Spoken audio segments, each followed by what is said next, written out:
पवित्र श्रावण सोमवार सकाळु समग्र राज्यर प्रमुख शैवपीठगुड़िक हर हर महादेव और बोलबम ध्वनि में कंपुची।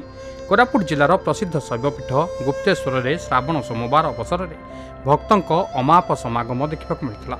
भोरु ही ओडिशार विभिन्न प्रांत समेत पड़ोशी छत्तीसगढ़ और आंध्र प्रदेश हजार हजार श्रद्धालु बाबा गुप्तेश्वर दर्शन और जलाभिषेक पीठ में पहुंची।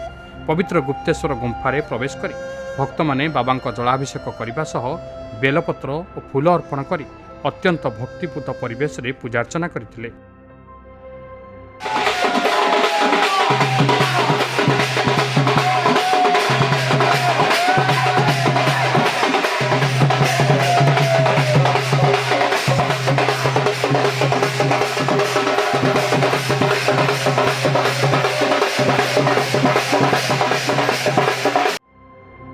भक्तों प्रबल भिड़ को दृष्टि रखी श्रृंखलित दर्शन पर मंदिर प्रशासन पक्षर स्वतंत्र व्यवस्था ग्रहण कर श्रावण मासर प्रत्येक सोमवार बाबा गुप्तेश्वर दर्शन और पूजार्चनार विशेष महत्व रही प्रतिवर्ष एठारे प्रबल भिड़ जमी था।